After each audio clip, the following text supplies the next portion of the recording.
the webinar. And I'm handing over to Sabrina. I'm going to be in the background. You'll hear from me later on. Thanks very much.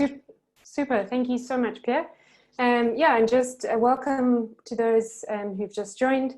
And I'm sure over the next couple of minutes, we'll have a few more people coming into the room. So we'll welcome them as they come. But I just wanted to kick off firstly with a welcome from myself on behalf of the SADC Futures Training Series team. My name is Sabrina Chesterman. I'm based here in South Africa, and I'm going to be moderating today's session and linking you between different presenters. Just before we start off, just wanted to say that we're very happy and encouraged that we have so many people who have returned to this 6-part series. So thank you so much to all those who've come back, and welcome to those who are new. And we'll try and do a bit of a recap so everyone's at the same page in terms of the Foresight training. I'm sure you guys are all here mostly around understanding and looking to build capacity on Foresight tools and application. And we're really gearing the series around how we can apply these capacities and methods and tools that we build to building agricultural, climate resilient agricultural development in the SADC region. So thank you once again.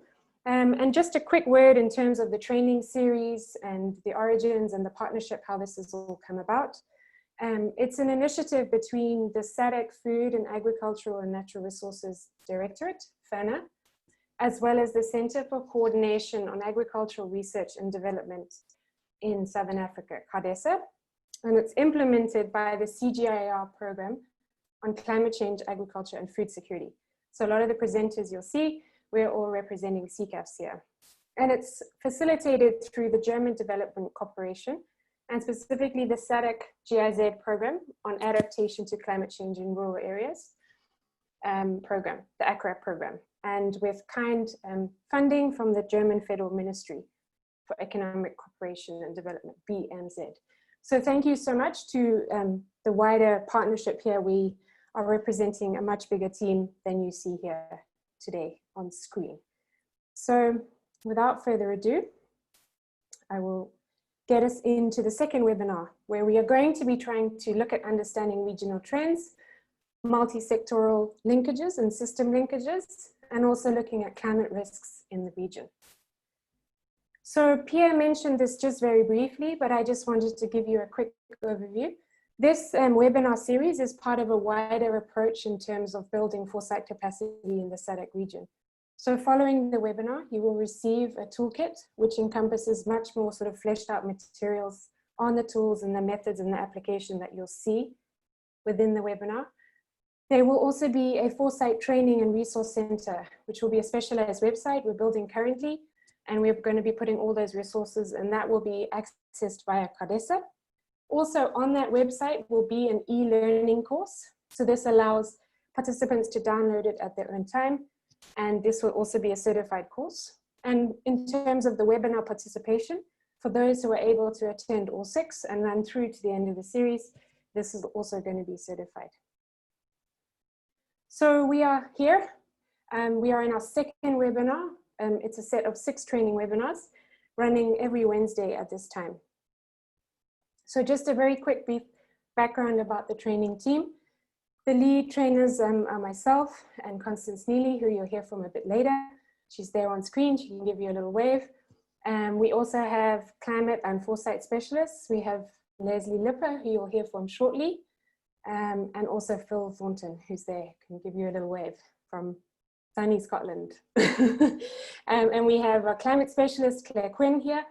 There we go, from the UK. And we have a regional policy expert, Romy, who you would have met last week, and you'll see later on in the series.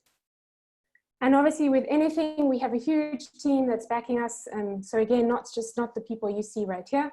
We have a lot of colleagues who are helping us in terms of the communication and the research. Lily, Amanda, Deborah, Bridget, and Pierre. And also oversight from Hannah Sabas from GIZ, Phil Thornton, and Dr. Baitsi Podisi from CADESA. So just briefly for those who are new, this is just a recap for those who were here last week. The way we've structured this training and approach is essentially that we introduce a set of tools and methods under Foresight. We then try and unpack how you can do that. What are the key steps to that tool or method? And then how and where you could apply the different steps of that method or tool.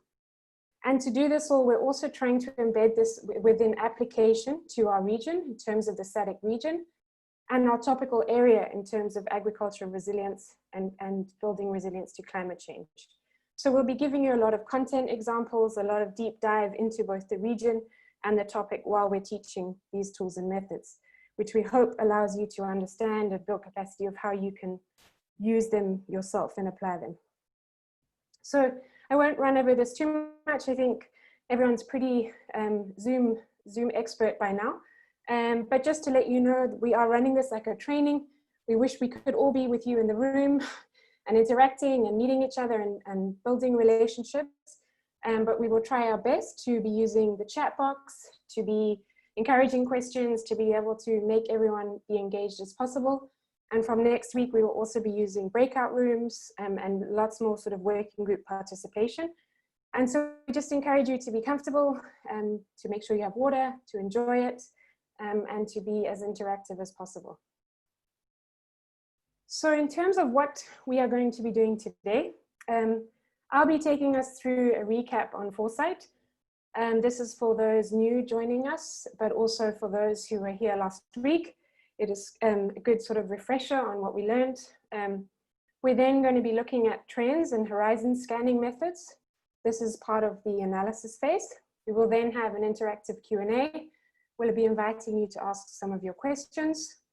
We're then going to be defining a little bit more about how we bring in evidence to Foresight processes. And we'll be making sure halfway through the training, we have a chance for a quick stand up and a stretch. So everyone keeps, and we don't get anyone moving into slow motion, that option we had in the poll. And then Claire will be taking us through a understanding around climate risk in the SADC region. So really a big piece of evidence we're going to be giving you in terms of looking at future trends with climate risk. We will then have a Q&A after Claire's session, and Constance will lead us into the next phase of what is the Foresight process in terms of interpretation, and be discussing around systems mapping and also linkages with cross-sectoral approaches. And we will finish and wrap up with a final Q&A and a chance for participants to interact and ask any questions.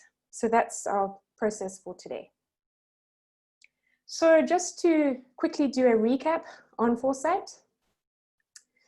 Just before I give the definition, I just invite you in the chat box to register, how would you define Foresight?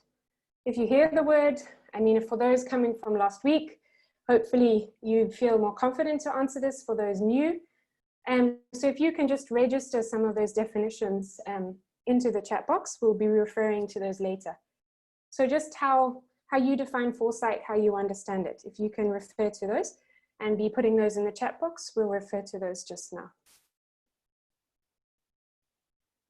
So while you're doing it, and no cheating, no, this is all about training. So the more we can give across the methods and the tools, the better. How we've defined it in this training series and to try and get the concept across, really it can be seen as a set of tools and methods, how we want to practically move towards the future we want. So it's not essentially a prediction of what is the future, but it's instead a process of imagining different possible futures. And I think important with Foresight and hopefully what's potentially sparked your interest in this process is Foresight through the tools and methods actually gives us a chance to potentially actively influence that future. So by understanding what might occur, we are able to potentially influence that a little bit more. So I hope these 4 key questions by the end, you will just be rattling these off as the 4 kind of key tenets of what Foresight is about. So we really start by seeing what seems to be happening. We then really try to unpack what's really happening. And then understanding, okay, so now we have a bit more understanding what might happen. So this allows us, this might is really about different futures, really using tools such as scenarios, etc., to say, okay, we think we know what will happen, but can we look at different futures? And then when you open up the toolbox and especially the mind around what are these different futures, we then kind of build a strategy to say, okay, what do we need to do to make sure that if we're moving to a future that we're not very happy with, what can we put in place? And just to reiterate, Foresight is definitely also about a change in thinking. I think many people come from a strategic planning background, or they might have used some tools like that. I think we learned last week, a lot of people had used strategic planning, but the idea with Foresight is it also allows you to change your mindset and sort of opening up to different possible futures. I think I gave the example last week about COVID-19 and how unique the situation is we are in right now. And it's a good test to yourself to say, if someone had asked you last year, could we have a global pandemic that would shut everyone down and we'd be in lockdown? Who would have believed it? And yet we're here. So that's the kind of thinking box that Foresight tries to do, to say, you've got to imagine these possible different futures, because they can happen. And then just sort of lastly, in terms of the Foresight process, that there's no standardized way of doing it.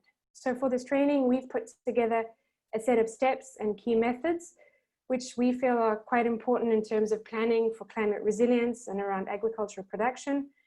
But the way you use Foresight, which tools you will use, really depends on your own objective and how big your question is and what you want to answer. So just to say, we're giving you hopefully a set of practical tools and how you can apply them. And you might just say, actually, I need to answer this question, so this tool is useful, and that's what I'm going to take from the Foresight method. So we have structured the training around these 7 key steps. And by next week, I think we're going to be asking people to present on this, because you should know this so well. So really running through from input, analysis, interpretation, planning, prospection, reflection, and then strategy. So these are the sort of 7 key steps and stages we're running through in the training. And really, in each step and stage, we try to answer a key question. So in the input phase, about the context. In analysis, we unpack what's happening. We then try to say, why is it happening in terms of interpretation? These 2 phases we'll be taking a deep dive into today. And then planning, so what might actually get in our way of where we want to go. And prospection is a really sort of interesting phase in Foresight in terms of this, what might happen that we've not thought about. And that's a really sort of important moment. And then reflecting, so when we've opened up that big box of different possible futures, what might we want to do differently, and how do we then strategize for that? So I won't go into this into too much detail, but this just goes through the range of tools and methods that we go through across this training. So last week we looked at the scope phase and different applications of how do you set your scope for the Foresight exercise. Today we're going to be focusing around tools such as trend analysis, horizon scanning and evidence, and systems mapping, and cross-sectoral and multi-stakeholder approaches. And then through the rest of the series, we'll be moving on to some of the other tools. But this is kind of your toolbox that you're going to learn over the 6-part series. And just to sort of give us a map of how we do this over the 6 webinars, today we're going to be looking at the analysis and interpretation phase. Next week, we move into planning, and then webinar 4 looks more about prospection and reflection, so a really deep dive into how to do scenarios. And then 5 in terms of building pathways and looking at how do you plan for climate resilience. And then webinar 6 is really all focused about building individual action plans for you. So we'll be taking into account everyone's kind of learning and how they would like to apply these tools, and then a recap. So that's how the 6-part series is structured. So I just would like to remind everyone, please register your questions along the way in the chat box. I'll just be referring to that. Lily will be running the chat box, and we will be making sure to bring those up in the Q&A. And now I'm going to hand over to Leslie, who's going to run us through the analysis phase. Leslie was having a couple of connection issues, so you might not be able to see her on the screen, and I will be helping to run her slides, but we hopefully will be able to hear her voice loud and clear. So Leslie, can I hand over to you?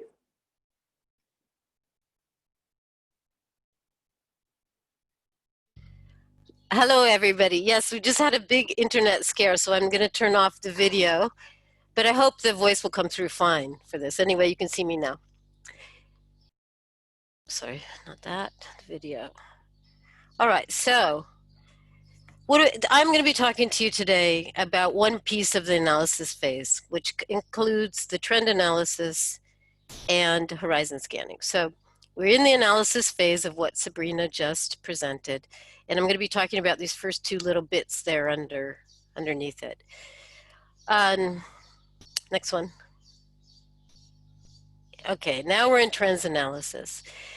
And I think Sabrina also just mentioned that, you know, there's more than one way of doing these things, and trends analysis and horizon analysis, there's a lot of back and forth and connection. So I'm going to talk about the two together a bit. Trends analysis, it's pretty much what it sounds like. You're analyzing a trend. And I think in the last last time, you guys had a definition of a trend, which is change, a direction of change, a tendency of change. So there's one thing is you're looking at a status and a condition, like today, it's hot. But the trend is it's been getting hotter, it's been getting cooler. So the first thing we're looking at here is trend analysis. And a lot of it is reviewing historical data. Next one. And just again, it's in the analysis phase. It's looking towards not trying to predict the future. I saw some of the chat box answers. We're not trying to say this is what the future is going to be. We're trying to say, hey, you know what? There's a lot of different futures that could be. I want to get to climate resilient agricultural livelihoods. I need to think about what are the different possible futures and what that would mean for what I should do today. Okay, next one. On the trend analysis, there's two pieces, and actually one of them is this review existing data here.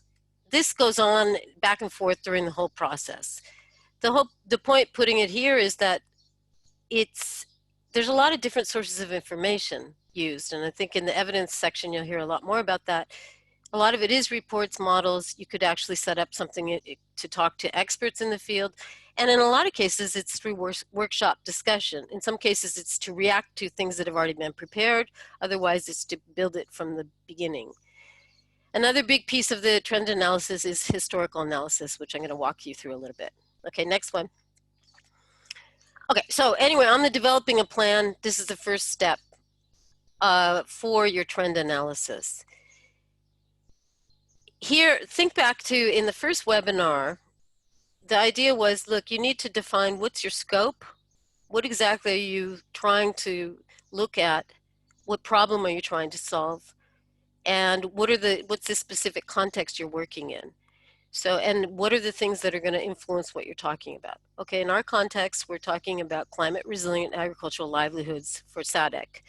And we're doing that in the context of, you know, there's a lot of things that are going to happen in SADC between now and the future. Let's say we're looking at 2030, 2050. We have to be prepared to think about how those different things, drivers, are going to influence what the future looks like, and then what do we do about that now? Or, like Sabrina also mentioned, trying to get to a future you want to be in. Okay, so the first step anyway was organize your thinking. I'm going to go back to that after we've gone through a bunch of trends so you can sort of see how you would organize your thinking. So hold that, put that on hold for right now, and let's move to another major piece of the trend analysis, which is historical analysis. So here what you're trying to do is look at the past to try to understand where you are right now and also where you're going. So it's kind of like you're on a wave and you're looking behind you, like what the current has been behind you, and then to try to understand what's going to happen with that wave in the future. What direction it's going to be, how hard is it going to be. Next one. What I'm going to go through now is about 5 different examples of SADC historical timelines that the SADC Futures Project put together. In doing a timeline, you have basically 2 things to decide. How far back should you look? I mean, should you look back 1,000 years? Should you look back last year? And then what are the specific kinds of categories and focus that you should be looking at? Now, in the case of these SADC Futures timelines that have been put together, just a first cut, it's a 50-year time frame, which we're looking at climate resilient futures. Okay, so we want something that gives us enough time to understand big changes or slow changes like climate change, but also socioeconomic changes. So it's 50-year time horizon. And we have several different focuses. So next one. Here's a slide that shows you a time frame from 1970 to 2020 looking at political past and conflicts. This is just putting little, noting on the time frame where things happen. Now, when I've done this in other horizon scanning exercises, there's two ways to do it. One, you could have this in front of you, and then people can comment, add, delete, say, no, that's not quite right. Or in one of the ones I was in, that we started with a big blank paper from 1970, 1988, and everybody walked up and wrote down what they thought was important on the political side or in conflict for that period.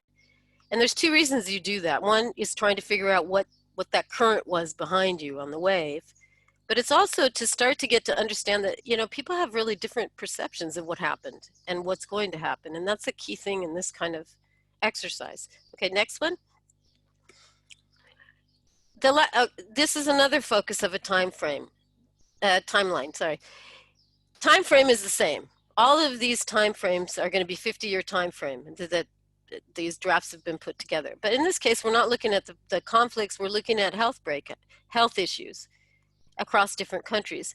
And when you build this time frame, you're also trying to figure out, does it look like something's changing? Or are we starting to see a signal of a trend going up, going down, no trend?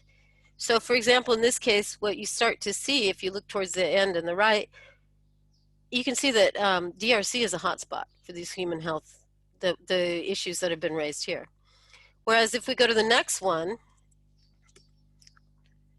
now we're looking at agricultural pests and disease. We're looking in the same time frame between 1970 and 2020, new focused, agricultural pests and disease. And we're trying to say, okay, what are the big things that have happened? Here's some of them here. And looking for these, kind of teasing out, what is this telling us about where we might be going too? And there's a couple things you might look at here. You can see that African armyworm outbreak in SADC has been an issue more than once. It's coming back, and that's that SADC region.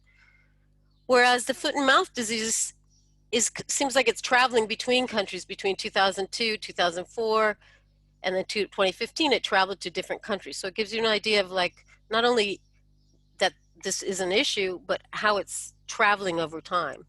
And then the next one. This one, of course, is going to be really key for looking at the climate resilient livelihoods. I'm not going to go into it too much because Claire's going to give you a great presentation on a lot of this, but if you just look at it, you can see that it's a big problem, it's a frequent problem, and it looks like it's getting more serious. And it looks like it's SADC. Okay, some places in SADC, maybe Southern Africa is really getting hit hard, but it's a SADC level problem. And then the last one, I think this is the last one. Again, a climate change related timeline. Remember, in every one of these cases, the time frame was the same. It's 1970 to 2020, but the focus changes. So you get a full picture of all these different things that are happening in that time frame. Here again, with climate change, you see, looks like this is a big issue, both cyclones and flooding. There's some hot spots. Mozambique flooding is certainly something that seems to be recurring. And the cyclones are very frequent and obviously a big issue. Okay, these are telling you that's the timeline analysis. So it gives you an idea of where you come from on a lot of different dimensions that you care about when you're thinking about, okay, how am I going to get a climate resilient ag future?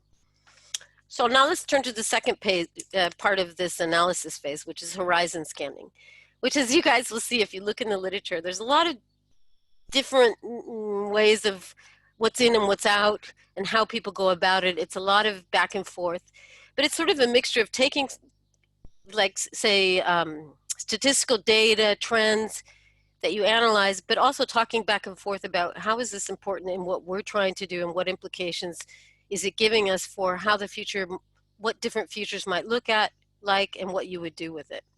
So the next one, we're still in the analysis phase of the overall steps that Sabrina presented. Okay, 2 steps. And there's more than, if you look in horizon scanning, there's more things than 2 steps, but I think 2 key steps I just want to go through with you here. First one is summarizing trends into major categories. And the second one is you want to analyze key questions. You want to talk about what you're going to do with that. So now let's do step one. We're summarizing trends into major categories. You set a bunch of categories, like I just walked through the timeline categories, the different focus, the political, the drought, the health. You set trends into categories in order to make sure that you're covering the full range of drivers that you need to be considering. So a very commonly used set of categories in horizon scanning is called STEEP, to help you remember. You cover social categories, technological, economic, ecological, environmental, and political. First thing I want to say is that's a useful tool, but you don't have to use that. You could use other categories. But one of the reasons for using a category is because you will see, many times, given your own point of view, you might not think of certain categories. Like I'm an economist by training. So if you ask me what's the future going to look like in 20 years, I think a lot about economic trends. But I don't, maybe in technology, I didn't consider that as much. Or if you're an ecologist, your point of view may be more there. So in this, I want to ask you, we're going to turn to a poll. And right after I ask the question, we'll go back to the 5 categories. So we got 5 categories. Which one of those categories, if you were asked about the future, are you most likely to miss? Okay, you can see the 5 categories on the poll that Pierre just sent out. Are you most likely to not think about social? That's stuff like population growth, women's empowerment, land tenure. Are you most likely not to forget about the technological, like ag technologies, ICT, economic, GDP, growth, employment, ecological, environmental, climate change, political, conflict, integration, that kind of thing? Which one are you guys mostly not going to consider? If somebody asked you just offhand, what's the future going to look like? Can you vote?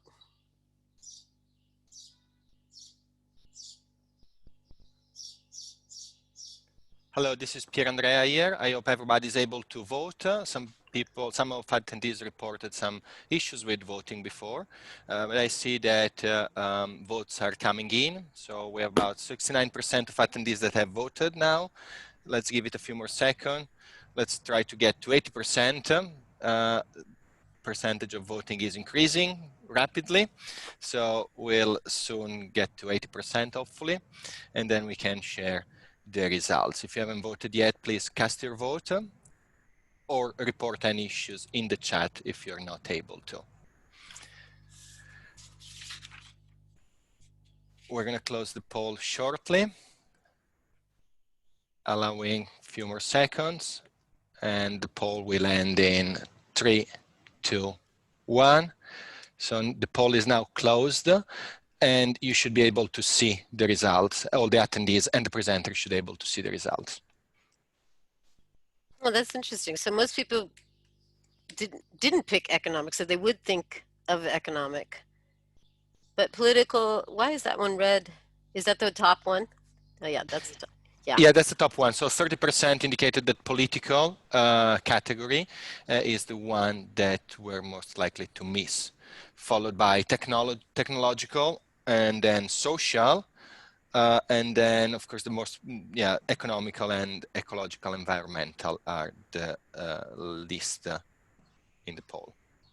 Okay, so that's really useful to just get you to think about. Like, this is one of the useful things about categories. It makes you think about things that you wouldn't normally do, and also it's a good way to organize your information. Yes, I saw the chat about the bird chirping. I must say, I live in a place where there's a lot of birds, so you'll be hearing them, but it gives us kind of a nature background as we're talking.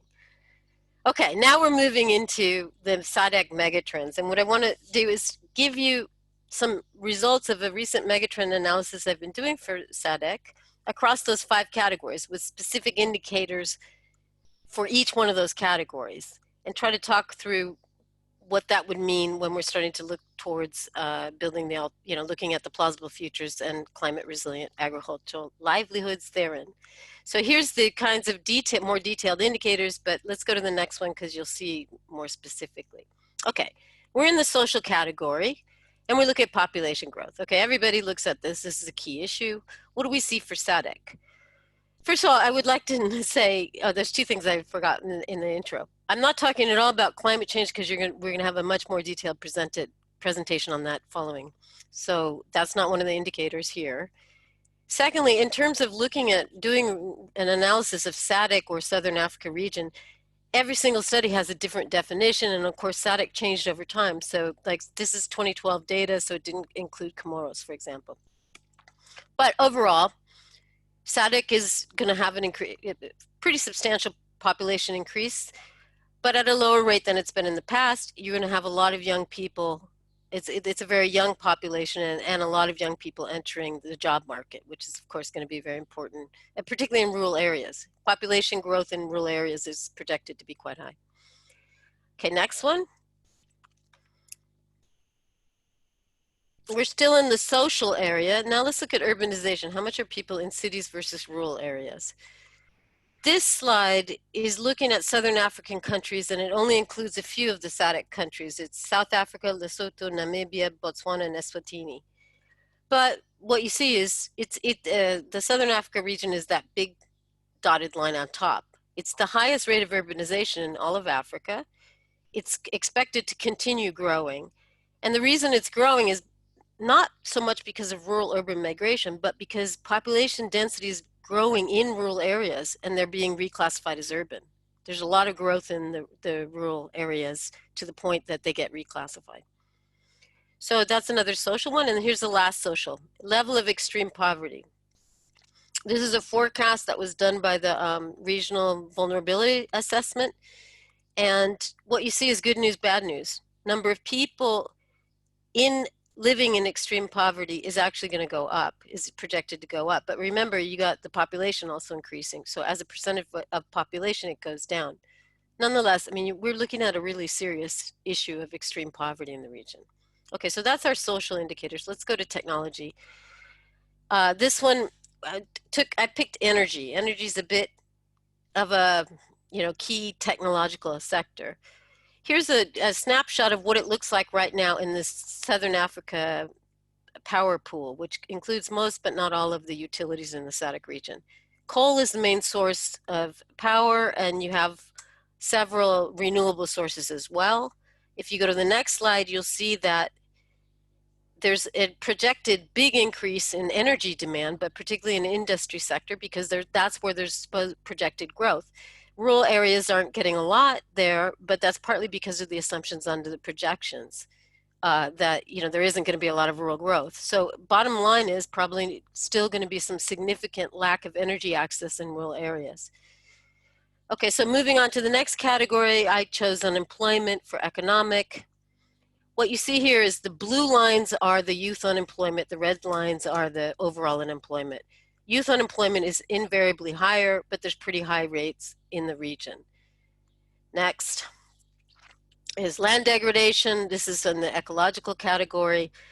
This shows a map of people that use biomass productivity to try to understand land degradation. And what you see is in the SADC region, there's a lot of places with significant decline according to their analysis. Moving to the next slide, we start to see what that means in ag productivity, which of course is something we really care about for the climate resilient agricultural livelihoods. This is a slide that's kind of old, but it shows you the blue is 2000 to 2004, the red is later, 2005, 2010. What you'd want to see is a big growth between blue and red, and you don't. So yields have more or less stagnated of cereals in these countries, and a lot of them are below the RISDIP line. Certainly the low-income countries, SADC low income on the far right-hand side is lower than the SADC middle-income countries.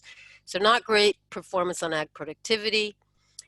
The next slide, I'm getting kind of out of time, and also I know it's a lot of stuff being thrown at you. So I want to say, though, this is looking at, well, why? What's going on? Well, where's productivity growing? Is it because each person produces more or each piece of land produces more? And what's interesting, it's from the same analysis and time frame, is the poor countries had a higher rate of growth in labor productivity, output per person, whereas the mid-income countries had a higher rate in land productivity. So, I mean, that when you're starting to think about what can we do this in the future, then this gives you some idea by looking in the past. And then the last slide, I think, on next one, there's tremendous potential in the SADC region. Sorry, just that slide was to say there is a lot of potential, particularly in the northern region of the SADC region. And then the last category and megatrend is political.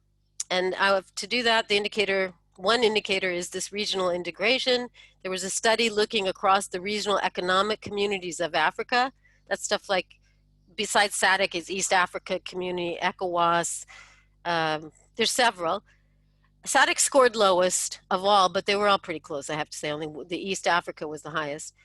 And SADC is very strong on free movement of people. You can move around, but very weak on infrastructural integration. So this is a measure of the political integration. Okay, so these are some results in the horizon scanning. And if we sum up that and other things that I couldn't present, what do we see? I'm not going to read you every dot on every bullet on this, but the bottom line, I think, that in my opinion, after going through all this, is there's a lot of challenges right now. There's a lot of problems. There's high poverty. It's a lot of people dependent on agriculture. Agriculture is not doing that well. You're going to be hit by a lot of ecological, besides climate change, you've got land degradation. But there's some actually very good opportunities as well. One, there's tremendous potential in the region for agricultural production and productivity growth. There's the access to energy in rural areas looks low in that one graph, but there's tremendous potential and a plan at the SADC level for use of renewables. And apparently it's quite a good, like, economically viable. And the other thing I think that's important in all this is, because we're talking at a region, there's a huge range of differences among the SADC countries in terms of all of those indicators, all of those categories, which means there's a basis for cooperation. Because if I've got water but no technology, and you got technology but no water, we got a basis for trade. So it complicates things because some people are stronger than others, but it gives you a good basis for coordination. Okay, now I'm going to the last part, and I appreciate your patience. Step 2. Okay, so that's great. We saw all this stuff about, what's going on there, but what do we care for looking at these different futures that we have to work in to get climate resilient agriculture livelihoods? First thing, and this one is really tricky, and you'll see, to come up with what are the important questions. And I'm taking the example of land degradation, and I came up with 4 questions. So we know that land degradation is a problem. We saw that slide. Yeah, but is it increasing or decreasing? We don't know the trend yet, so we'd like to know that. Is it reversible? Can you do something about it? Is there an example where it's already going on? We know there's going to be increased population growth in SADC region. Well, does that mean we're going to get higher levels of land degradation? And is it worse for poor farmers? Okay, so those are just 4 sample questions. What do we know about those questions? And here I'm just going to give you my quick analysis of what that could be. And I'm sure there's people on the webinar that might know more. Is it increasing? Well, globally, yes, but not at detailed scale. It can be quite different. So that would depend a lot on what we see at a more detailed level. Is it reversible? Yeah, up to a certain point, but it can be quite expensive, and some are more reversible than others. Do we have examples from SADC where it's occurred? We'd have to look. And then you go through the questions, and what do we need to know? What do we not know? And I think you've already got a sense of that from what I was just saying. And we can go to the next slide, and I think we're ready to start the exercise. So that you can see there was a lot of things we didn't know, and part of it was we need to know things at more detail at the SADC level, and we need to, there's certain things that maybe we don't know, or we'd have to do more studies, or you might not know, and you just have to move forward without knowing that, being aware of it. Okay, so that's the end of the presentation. Let's move to an exercise. This is on horizon scanning. We're going to consider one mega trend from the SADC region, and we're going to practice making those questions that I just ran through, 3 types of questions. Next slide. Think of ag production. That's going to be a key one for thinking about climate resilient agriculture livelihoods. Productivity is pretty low for poor farmers. Can you please help in developing some specific questions, what you need to know about agricultural productivity in the context of building climate resilient agricultural development? So in the chat box, type up some questions. Like, what do you need to know? Well, if an example is, well, how do we improve women's productivity? You could think about questions around youth, gender, environment, but what are the specific questions that you think are going to be important to move forward in designing climate resilient agricultural livelihoods in the SADC region? So can you guys do that now?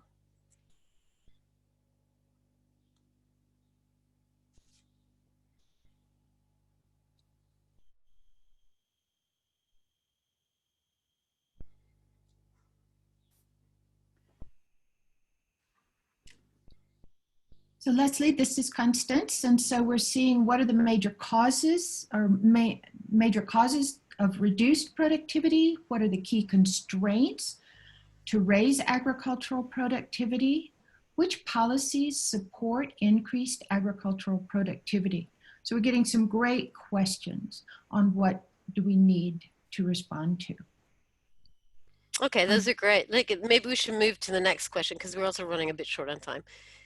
Okay, so here's some, you've articulated your questions. How much of what you asked do you think you already know or is known? Maybe you don't know it, but you think is known. Do you think that, how much of it is known? I see these good questions coming in. And you know, we could spend hours talking about it. So if you were in a workshop, you would be going back and forth and discussing, well, no, actually we do know that, or that's not an important question. So this is like sort of the process of the horizon scanning. And I'm going to move right away to the third question because we are behind time. But so it makes you think through, okay, what do you not know about that? What do you think you'd want to know, but you don't know? So if you go back to your original question, you could identify things that you don't know. Okay, so sorry to make that too fast. I think I talked too much on those trends, but let's move to the Q&A.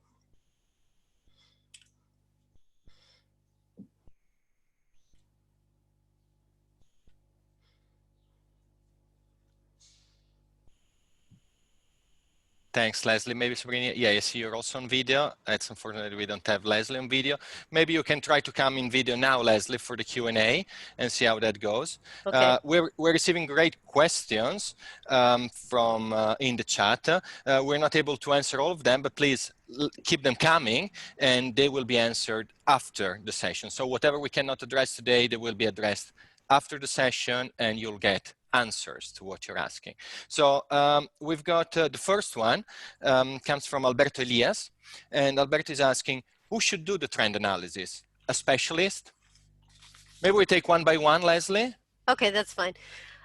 Well, like, you know, it depends. That's it. It's not, I know that's kind of a Weasley answer, but usually, I mean, actually one of the things that I was involved with, there was no data prepared in advance. We went straight into a workshop and started asking people questions doing the timelines. I think actually having done it more than once, it's very useful to have something prepared and let people react to it, and then it evolves. So I'd say get some like sort of expert or a background person to put some information together and then get the people involved in the analysis to discuss it is the best way. Right? Not necessarily, but it's a very good way. And can I just jump in here quick? I think just to add to what Leslie said, if you were doing a trends analysis in a specific, maybe a smaller scale, so a district or something, and you wanted to see what had happened, often maybe even before you bring in an expert to run more detailed analysis, getting a group of that community together to understand what's happening can also maybe get to those categories a lot quicker than an expert trying to kind of dig into various sources. So that sense of engaging with people to get those categories can be very useful, and before you kind of contract an expert. Good point. Thanks, Sabrina, for this edition, for jumping in. We've got more, another one, and I see more are coming in. Please keep them coming. And as I said, we'll reply to them afterwards. Lily is going to also share the link of the question that came in the first webinar. But this one we've got now comes from David Fair. And David is asking, why is only the event noted and not also the scale of its impact when you were presenting about events in the timeline slide? Okay, good question. Because it was to be provocative and to make you ask that question. But It's partly because it wasn't collected information on that, but you could then get people to comment on it. I think actually some of the information just wasn't presented because, as you can tell, there was a lot of information to get across in a short time. But certainly, your point, it's very important to have that, the magnitude. It's not just, it's like 2 people being infected with, or 2 cows with foot and mouth versus 10,000. Of course, it's important. Thanks, Leslie. I hope David is happy with this reply. Please keep the conversation going in the chat if you need further clarification, or if any other attendees have any follow-up question from what Leslie has just presented. I think we've got time at least for one more. This one comes from Luleka Dlamini, and Luleka is asking about the poll question with the 5 categories. Do you have to consider all the categories, or just those that closely apply to your study? Yeah, but see, that's a great question, because you may not be aware that some of those categories do apply. And that's what's, I've had that experience of, like, I didn't think this would be an important thing. Some, like, say a technological trend or something, like, well, how would that matter? And it does. So yeah, I'd say there's a good case to be made for using those 5 categories or others, and if you Google it, you would see there might be other ones, but those are actually pretty good for giving you a big coverage, and they're not, 5 categories is not that difficult, and it makes you think a little bit out of your own little box. So you may come to the point of, like, look, there's nothing here in the ecological that matters for what I'm doing, but you might. So I'd say it's worth going through all 5 at least once. Thanks, Leslie. Sabrina, do we have time for one more? Yep. Maybe? And then, yeah, the next round we'll ask you to raise your hand and come in with voice. But this one we'll do based on the chat. And there are many other questions that are coming in, so it's great to see all the activity in the chat. We have a question from Kenneth. And Kenneth is asking, it's more about foresight details. So going by foresight details, how could we plan for weather and climate characteristics, such as onset, duration, and cessation, for an informed decision-making at community level? Well, that's a killer question. And I think you're going to get a lot more answers out of it by the end of the webinar. So I would say one thing, though, and it's not quite answering your question, but you can't plan because you don't know. It's uncertain. That's a lot of what this process is about. I mean, you can plan, but what you have to plan for is unknowns. So you can't say, okay, I know it's going to be this, and therefore I'm going to plan. So a lot of what the future's work is about is realizing, like, actually, there's more than one version of what the future could be like. We're actively engaged in creating the future right now, and we need to understand how things like, late onset will affect our decisions today, and how certain we are or uncertain, and how that affects your decision. So, but anyway, I think that Claire is certainly going to give a lot more information on that'll be relevant to your question. Thanks, Leslie. Sabrina, if you have more to say on that one. No, Yeah. it's a great question. And I was just going to say, I think Claire can also, hopefully Claire's registered that question too. And she will be explaining a bit more about kind of magnitude and how you plan. But the difficult thing with climate models and climate predictions is what do we take into account? So Claire, get ready for some sticky answers, please. Great. I think with that, we'll just wrap up the Q&A for now. As Pierre mentioned in the next one, following Claire's presentation, we'll be taking some hand raises and hearing some of your lovely voices so that we can hear some more of your engagement. But thank you for that, and keep them coming. And thanks very much, Leslie, for such an engaging presentation and introduction to this analysis phase. Well, and thank you all for these really interesting questions coming up in the chat. It'd be nice to, we will take them up. Sorry, it wasn't enough time really to have a lot of back and forth on that, but you can see you guys are really engaged in some great questions coming up. So thanks for that. And great. So I will now just share my screen once again. And we are just going to do a quick introduction in terms of defining an evidence. So we're still in this analysis phase that Leslie started us off in. And she's just given us a couple of tools in terms of horizon scanning and trends analysis. And also, I think, gave a great presentation about how these tools also interplay. So it's not sequential that you always do one before the other.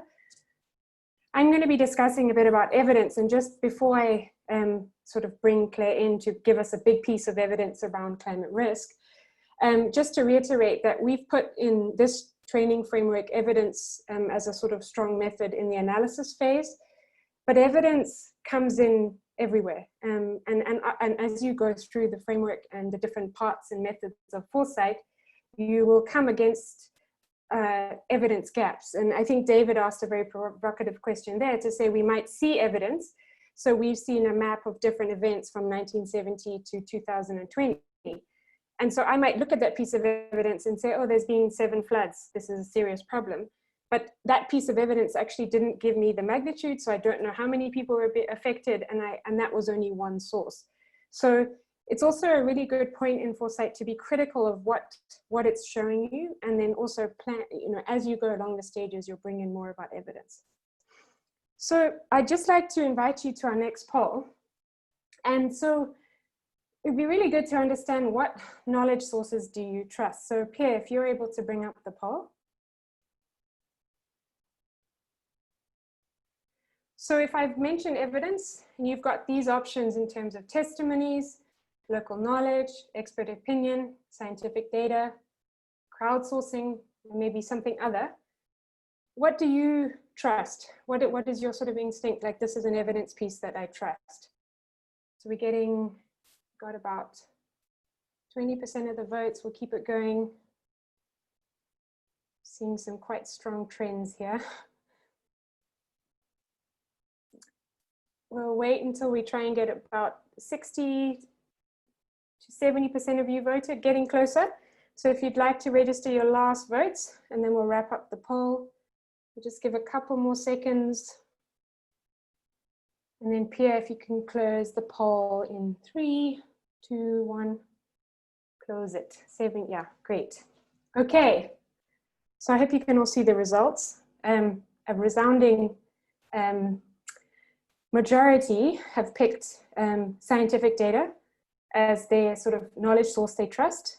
This is followed by local knowledge, and I think that's going to be something really interesting. And I would promote you in the chat box to also just explain to us when you say local knowledge, who that comes from or what that's about, because I think that's a really interesting aspect around evidence.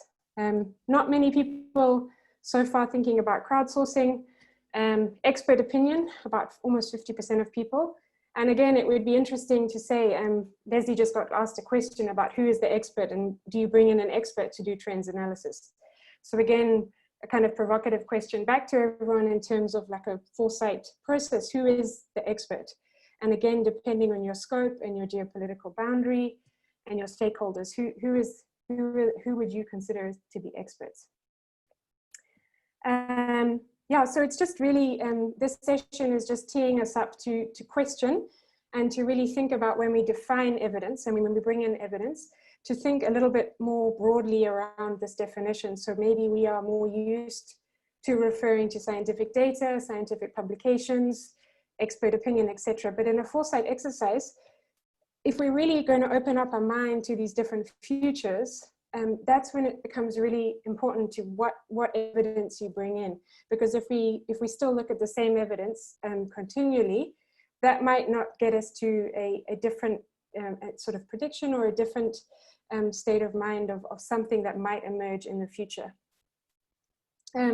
One definition that we've used, this comes from a decision hub that Constance and I have worked on and founded a number of years ago, called Shared. We've spent a lot of time looking at evidence and trying to define it. In our view, we've said it could be the integration of raw data constituting numbers, words, images, and insights. And importantly, those come from a diversity of knowledge sources. So we would count a data source as important as an insight, and also the diversity of different knowledge sources. So I invite you also to just in the chat box as we go along to keep thinking about evidence. And if you can come up with a definition of evidence, to please put that in the chat box. That would be really interesting to see from our participants what sort of evidence sources they're using. So we are on top of the hour, so we're halfway through our training. As I mentioned, we want to keep you healthy and make sure we don't go into that slow motion phase. So I'd invite you to just stand up, to do a stretch. I'm actually already standing, so I'm okay, but I think if everyone can stand up, take some water, we'll have a sort of a minute break. So if you need to have a quick bathroom break or something, Claire will start us off in a minute. So just a quick stretch break. And Claire, I'll invite you also to share your slides now.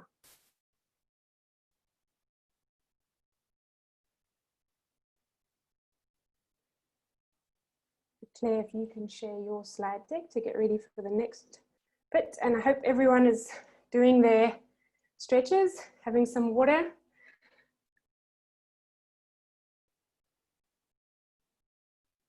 Just give everyone a couple more, another half a minute to have your break, refresh yourself, stay in the energized and fantastic feeling mode. And I also, sorry, I did, in my introduction, I forgot, we will run a poll towards the end. We are, and I'm sorry we're running it at the end, but that was my my moderation mistake. But we also wanted to run a poll just to find out where everybody is from. And if Claire will, Claire, do you mind if I could run that quick poll now? Pierre, if you're around. I'm happy for you to do that. Yeah, yes, I'm around. Paul is coming up. I just want to understand the category. So basically, we would normally do this as we come into the room. So apologies for my lateness in this, but we don't want to miss this. So if we just want to understand which category best describes you. So if you can vote on the poll in terms of, are you representing research, the SADC Secretariat, national government, local government, farmers, pastoralists, or a farmer organization, an intergovernmental organization such as FAO, the private sector, a development partner, media, or an other category. And if you said other, please also put in the chat box where you come from. We would love to know who our training participants are. So we've got about 50% of the votes. We can get a couple more, unless anyone's still doing their stretches or taking their water. We have about another, let's just give it another couple of seconds to get everyone. We're seeing where everyone's from. And we will be also kind of tracking where everyone comes from across the series.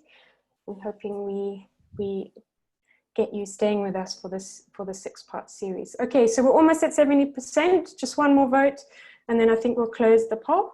Yeah, that's great. I think can close the poll now. Pierre, thank you.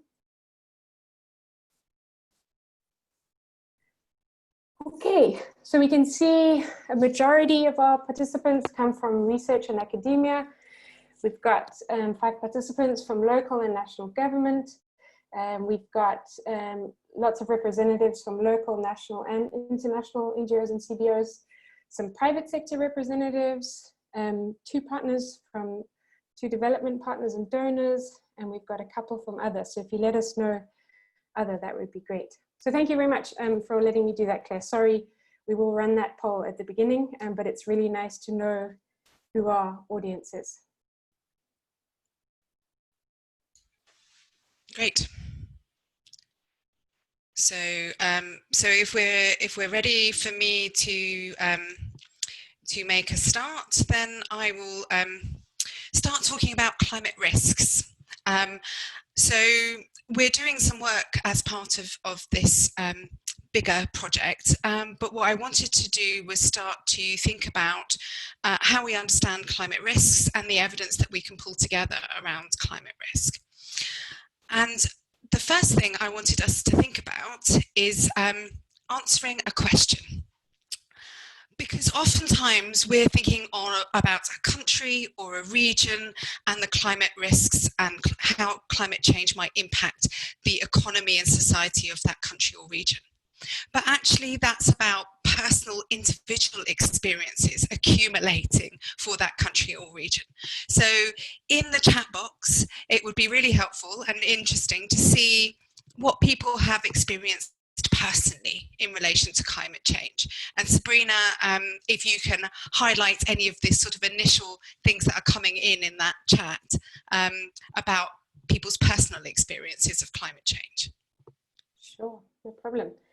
Yeah, I mean, to start us off, I put one in the chat box. I'm based down in Cape Town, and we've just actually come out of one of the most severe droughts we've had in over 100 years. And so we were, I think everyone probably was aware in the media about a city about to run out of water. So we were on 50 liters water limit a day. So are we seeing any more? We've got the cyclone Idai in Zimbabwe, the floods in Chimanimani in Zimbabwe. Trish has mentioned about droughts. Yeah, category, we've got a cyclone in Fiji. Droughts in Cape Town, yeah, droughts in the Northern Cape in South Africa as well. Yeah, and drought coming up again in Botswana. Great. We have a participant from Eastern Canada who said exchanging extremes, and also again drought both in Windhoek, but also cyclones being mentioned in Mozambique. So we're seeing quite a lot going on there. Quite a range, great. Because I think it's important that oftentimes when we're doing this kind of research, we can think of it quite separate from ourselves, but actually we all have these experiences of climate change in our own lives, and that can help us to understand the data and evidence that we're collecting. What I want to start with is this climate risk framework that has been developed by the IPCC. And I think it's really important for us to use this framework to understand things like climate risks. This framework brings together natural variability and anthropogenic climate change in terms of thinking about climate hazards. It also has us thinking about socioeconomic processes that influence our exposure to climate hazards and the vulnerability of our social systems to those climate hazards. And it also considers the feedbacks between the natural system on one side and the social system on the other side. Those feedbacks are through impacts. So the climate system influences our human system through impacts on that system, and the emissions and land use change that happens as a result of our social systems have an impact on climate. So this is the framework that kind of underpins what I'm going to talk about. And those things interacting and intersecting, those hazards, those exposure and vulnerability, is what we understand as risk. Risk is not just about the climate hazard. And if you look at the hazards literature, that's what they talk about. It's that hazard. But actually, it's also about the socio-ecological system. It's about exposure and vulnerability to that hazard. So we're going to look at each part of this framework in turn. So hazards, if we take those first, a hazard is a possible future occurrence of some physical event that will have an adverse impact. So I want to kind of get us to think about what hazards are of particular concern in Southern Africa. So when we thought about the climate change that we've been exposed to or that we understand from our personal experiences, we can now start to focus that down. Which of those are particular of concern in Southern Africa? So Piers, can we bring up the poll, please?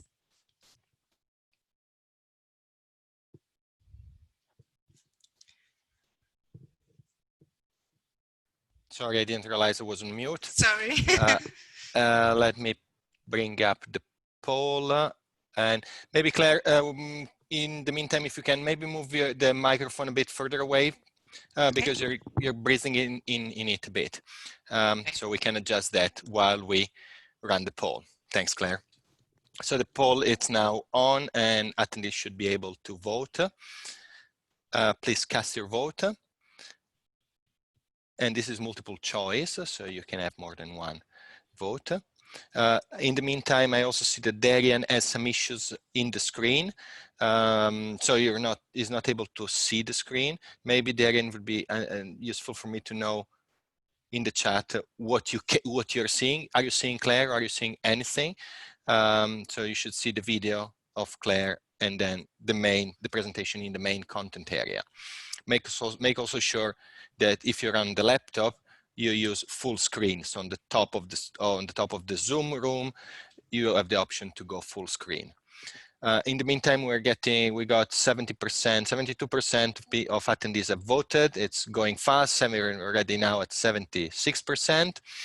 Let's give it a push to get to 80%. Yeah, we got 80%. 82 is still coming, but I think we're going to close it now in 3, 2, 1, and you should be able all to see the results in a second. Great.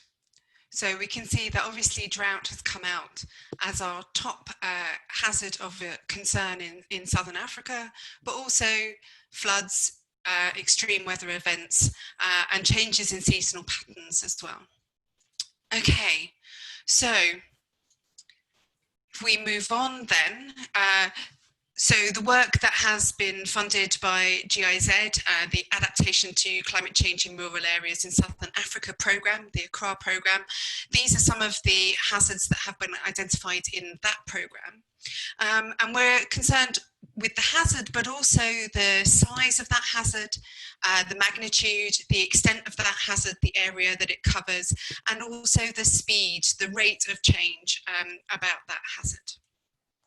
So what do we know about future climate in Southern Africa? We know that the Congo region, this Central African area, is really important influence, not just on African climate, but also the climate globally. But we know very little about the current climate in this region. So you can see on this map that these are all of the meteorological weather stations that we have within this region. And down in that corner is an example of all of those stations that we have in the UK. And you can see the UK is really well covered by those stations, where the Congo catchment has very few of these stations. So we know very little in terms of data about the current weather to be able to try and think about the future. So many of us may have had issues with accessing data, either because the data is just not collected or it's not available. So you can talk about that potentially in the chat box, one of those issues of collecting and accessing data.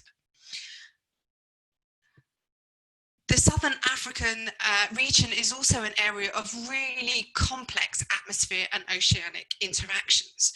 So when we're trying to think about the climate and modelling the climate, there's a huge amount going on here, which creates massive uncertainty in our projections. So we really have to think about the lack of data, but also the complexity and uncertainty about what's going on. And this leads to these kinds of problems with our outputs. Here's an example of two different models, climate projections into the future for Malawi. And we can see that one predicts an increase in rainfall and the other predicts a decrease in rainfall. So the two models say completely different things. So when we're thinking about foresight and how we're thinking about the future, we have to deal with uncertainty in the evidence. And one way we might deal with that is to use ensembles, so collections of models that we use together to try and balance out uncertainty. The other parts of the IPCC risk framework that I want us to think about is exposure. So we can define exposure as the elements that we find in an area that could be exposed to a hazard.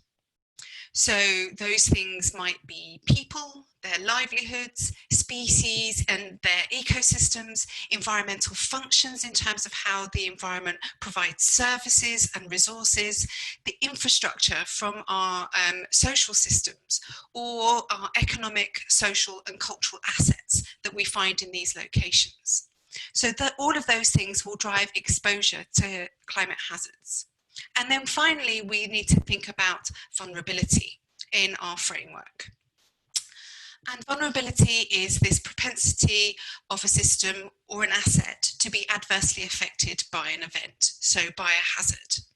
And vulnerability is a function of both sensitivity and adaptive capacity in a system.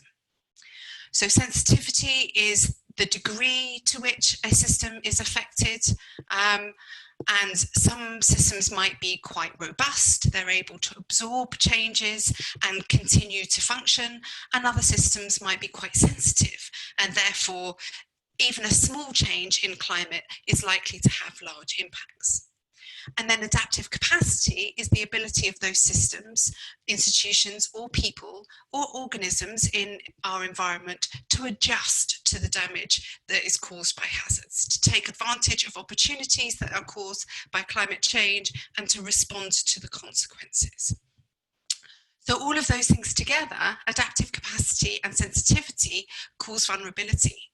We can have biophysical vulnerability. This is the vulnerability of the environment to climate change. So we might think about the vulnerability of soils or ecosystems, habitats or species to changes in climate. And here is an example of some work that's been done to look at that, where you can see areas in blue have low biophysical vulnerability, but areas in red, so we can see the fynbos being identified here, but also the eastern forests of Madagascar as areas of particular biophysical vulnerability to climate change. Vulnerability can also be social vulnerability. This is the vulnerability of our social and political systems to climate change. And this is an example of some work that looked at social vulnerability to floods. We can see all of the different characteristics of our social systems that might be impacted by climate change and climate impacts. So things like demographics, education, socioeconomic standing, and so on.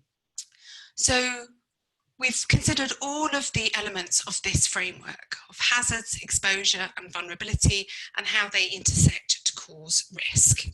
And these are the elements that we use to examine future climate risk across Africa. So we're starting to look at some of those elements in terms of research.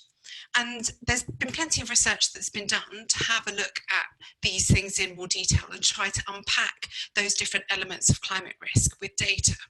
So, for example, this is some work done by Fisher and others back in 2005 now, that tried to connect ecological and economic models. So they had crop models, climate models, trade models, and brought them together to try and project into the future to 2080.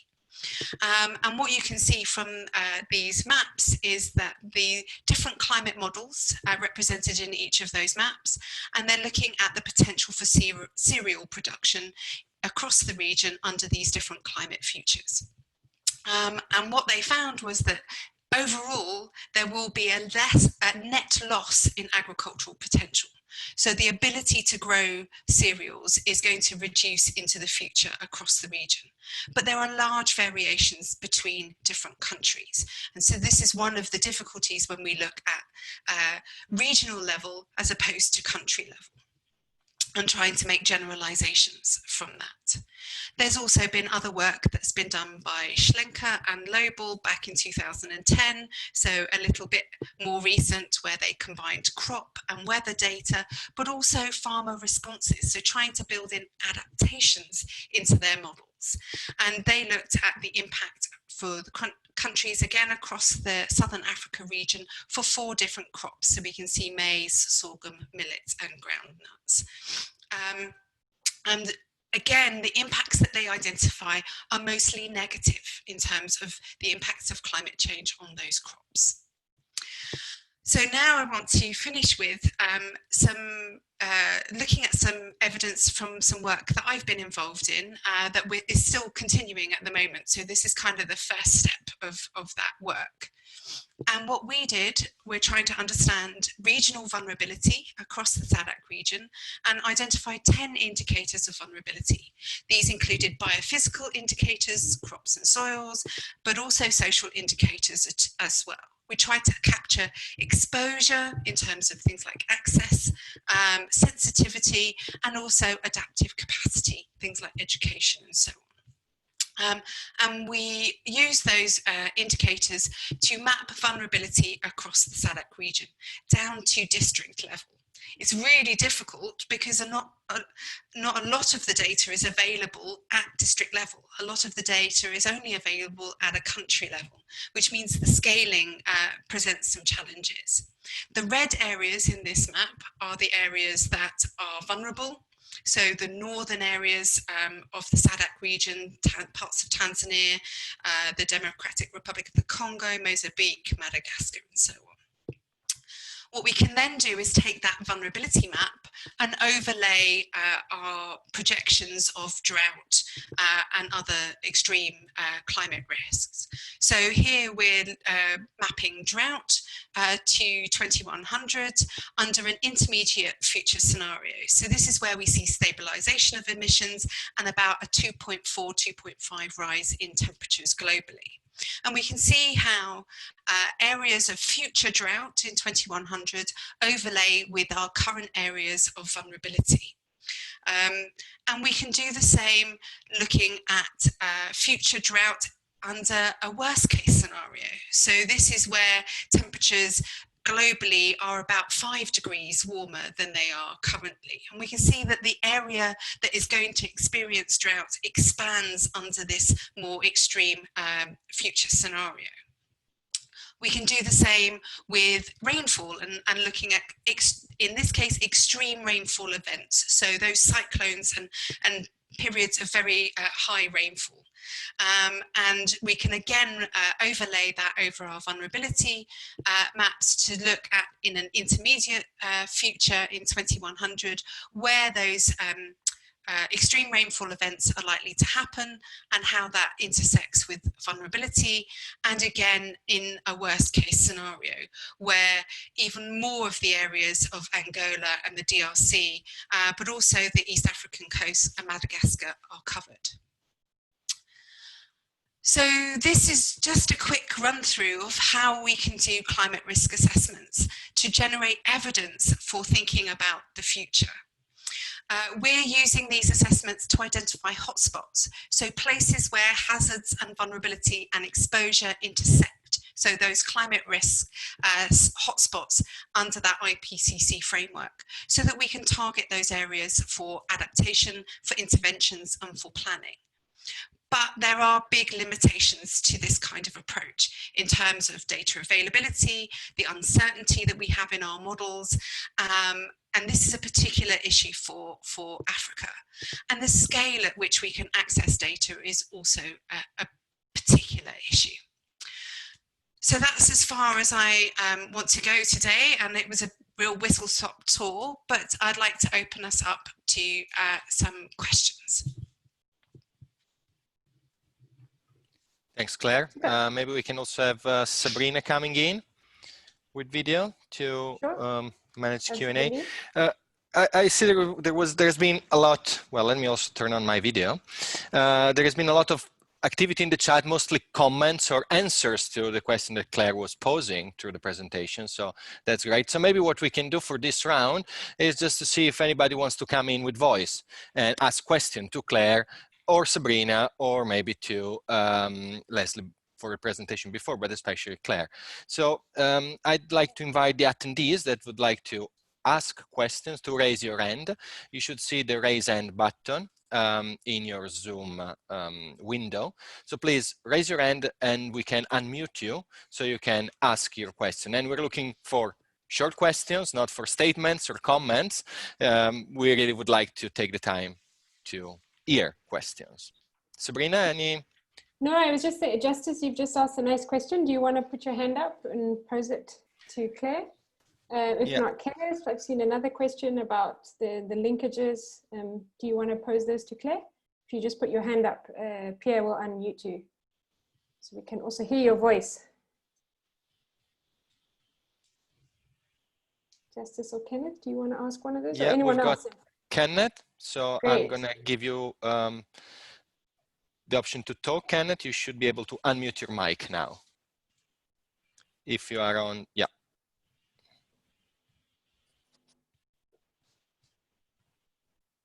Great, Kenneth, go ahead.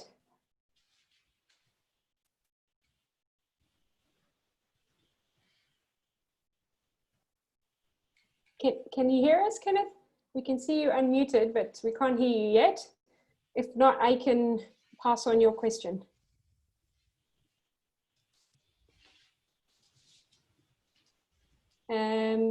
I think just in terms of time, Kenneth, if you don't mind, I'll just read out your question. Kenneth had asked Claire about there's no clear link between climate risk, agriculture, water, forest, and disease pandemics. So he's asked a sort of question around climate risk and sort of other aspects, so maybe pandemics or disease. Maybe how do you either look at the evidence? It's kind of an interesting question. Sorry we weren't able to hear you, Kenneth. And I don't know if Justice wants to ask a question. So maybe you want to have a stab at that, Claire. Yeah, so absolutely. And I think, you know, what we've done in our initial work is look at a very restricted subset of things, and what we haven't done is built in some of those things that Kenneth has mentioned, and I think those are things that we could consider, and so one of the things that we're looking at now is building in agroecological zones to try and understand the interaction between risks, vulnerability, and those agro zones, so trying to build in that kind of agricultural element to it. I thought the other question that was really interesting was about, you know, the sort of community and who defines hotspots and how they are involved, and actually that's at core to the research that I do outside of this work is much more at that local level, how people understand climate change, what it means, and how they respond, because knowing that you're at risk of climate change is really important in terms of how you respond. And if you don't perceive it in a particular way, if you don't understand it, or that it impacts on your life in a different way, then the responses, the adaptations that you'll implement will be different.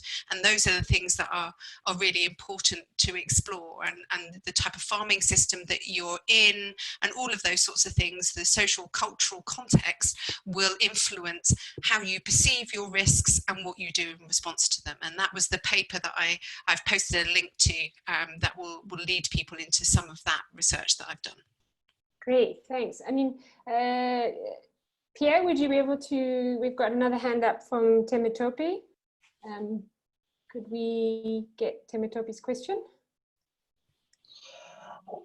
Oh, okay, thanks. Claire has spoken to one or two part of the question is part of you talking about the agroecological zones for the use of climate data. But what just popped on my mind is you discussing risk now, we're talking about the paucity of data. So has there been, can we say maybe this issue of lack of data too, has it really influenced the way we measure risk and how that affects what we are trying to say? So that just popped on my mind, and I know that essentially, just generally, like I put in the chat, generally in the African continent here, we know that paucity of data, when you want to do some research, and even the ones that you have to, you see some gaps, so which really affect some of your output. So that part, can we say maybe it's really affecting in terms of risk based on your discussion this afternoon? Thanks. Great, thank you. I think that's a really good question, and I think it's a really important one. I think it does, to a certain extent, influence what we can say about what we understand about risk. We might understand risk as a broader term, but the reality is what we can say about what might be going on in terms of risk is constrained and limited by the availability of data. So we might, for example, think that gender inequality is a really important component of vulnerability and therefore risk. But without the data to be able to map inequalities, then we can't build that component into our assessments of climate risk that we're doing in this way. We have been able to incorporate some of it, but some of it can't be incorporated. So I think it's a really important issue in that the availability of the data restricts our ability to incorporate some of these important elements into our risk analysis. Fantastic. We are I think we can squeeze in one more question. Zulu, next up in the list. I think Zulu has put the question in the chat as well, and has unraised. Maybe we can hear from Verona, and Zulu's question can be answered in the chat or so just a short question, because I realize we've got Constance waiting in the wings to teach us. Verona, you should be able to unmute yourself now and ask the question. Okay, thank you. I just noticed that in your climate risk assessment models for flood and drought, you have flood and drought in the same geographic areas like Madagascar and Mozambique. There's flood and drought at the same time. So how do you reconcile that? I think actually what it shows is that, so yes, absolutely, they will potentially occur in the same places, because what we're talking about is that at some points there will be extreme droughts and a lack of rainfall, but actually when rain does fall, that it will fall in much greater amounts over a shorter period of time in these extreme rainfall events.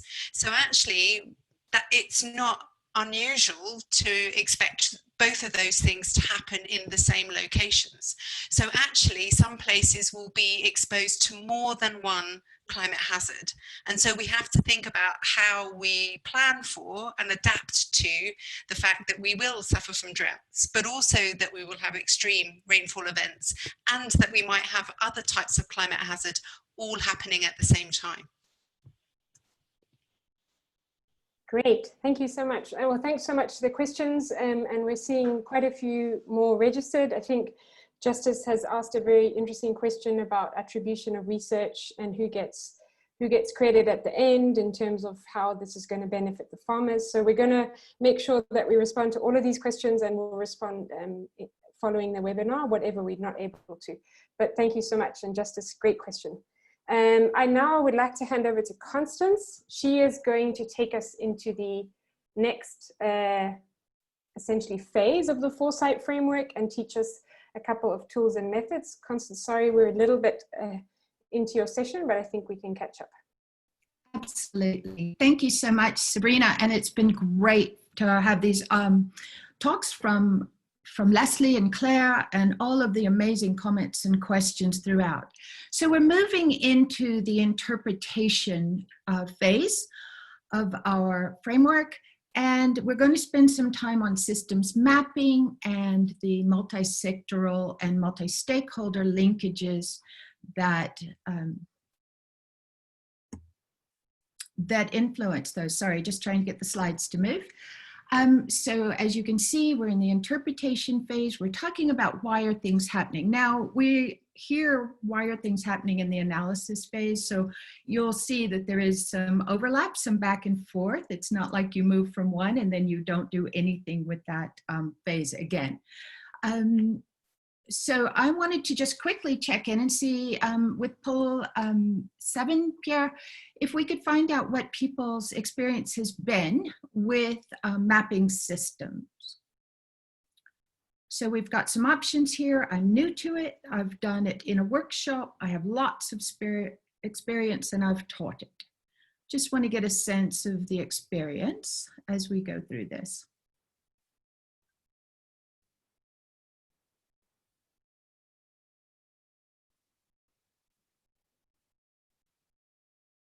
Are we getting some responses, Pierre?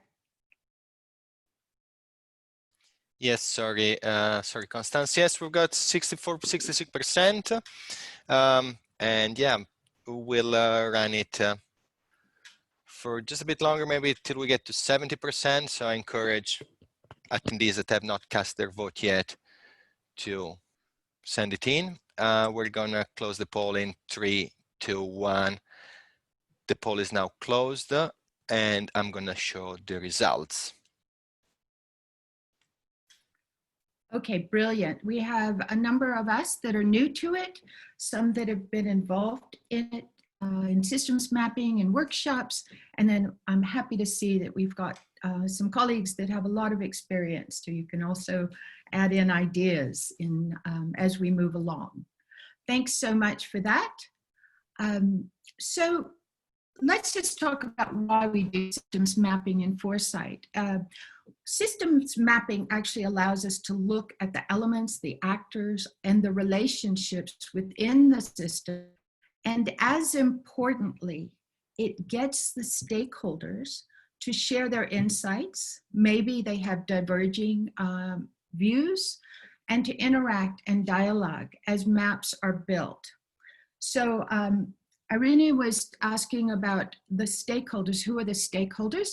And we're going to talk a lot about this throughout the webinar series. But the people that are mapping the system as much as possible should be stakeholder representatives that are within the system. Those are the ones that should be involved. Now, this systems mapping fits in again into our interpretation phase, and it can be used as a basis for increasing understanding around the actors and their relationships, the issues, and the influence of trends, where we've heard Leslie speak today. The method is an opportunity for us to have a visual way of exploring the system, its elements, connections, and complexities. So a few key terms for us: a system, again, an interconnected set of elements, coherently organized in a way that achieves something, so that a system has a function, a purpose, an outcome. And a system's view of the world, we're understanding life as a network of relationships. Systems thinking, which we're all trying to apply, is really a mindset, a tool, and a process that is used for complex problems. So Sabrina keeps bringing us back to the mindset. And so an example would be one that we're all familiar with, would be a school. It has a lot of different elements and activities going on, and it's an interconnected system for the purpose of education. And if we were to quickly map that, we would see the elements in the bubbles, some of the relationships with arrows, and also noting that the purpose is for healthy and educated youth. So let's talk about the key steps. So first and foremost, we want to consider which system is relevant to the scope that we've identified in our Foresight process. We want to visualize the system, and we want to understand the stakeholders, and we want to understand the system among those stakeholders. We want to identify drivers that are influencing the system, and we want to build multi-stakeholder and cross-sectoral relationships. And if you note in our framework, we will be building multi-stakeholder and cross-sectoral relationships and having stakeholder engagement throughout a Foresight process. So quickly, last week, we talked about the scope, and we said that our theme was going to be the agri-food system, and we talked about it having a lot of different elements and aspects. So the agri-food system is the system. So let's create a diagram of the system. So that's in 3 parts. We're going to establish the related elements and stakeholders, make some of those connections to show relationships, and show the outcome and purpose of the system. And just a reminder, the 3 components of a systems map: the elements, the interconnections, and that purpose, outcome, or function. So let's apply it to whole systems. So for example, here is a systems map, quite nicely put together, that identifies some of the elements and relationships within a farming system, where you would see that you've got the farm itself, you've got the householders, and on the left-hand side, you would see some of those elements around the actual farm production, the livestock, crops, trees, agriculture. You also have management decisions taking place that are going to both influence the land health and the land that's underpinning, as well as then that influence the productivity.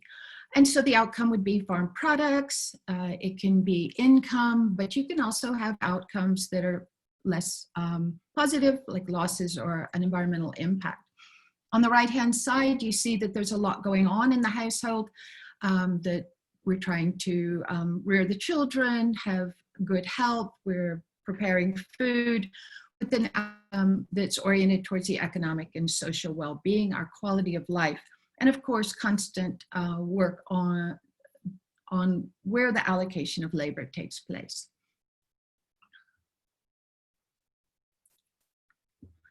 So now let's keep going, because we know that farms don't and farming systems don't happen in an isolated way.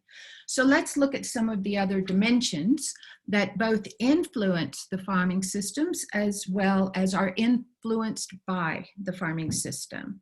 So for example, we would want to show that there's this environmental dimension that takes into account the biodiversity, the nutrients, the water cycle, and the climate, etc. And their inputs going into the farming system.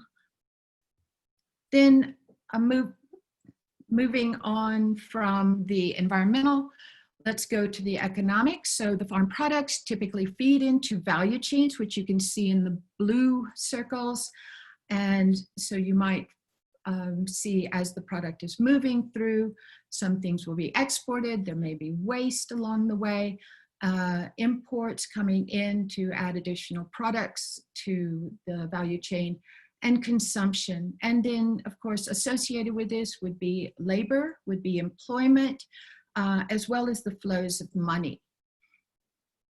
And then we'll add in the sociocultural side of things. We're going to see the different actors, the different services that are coming into the farming system, but also at the community level, subnational and national level, for example.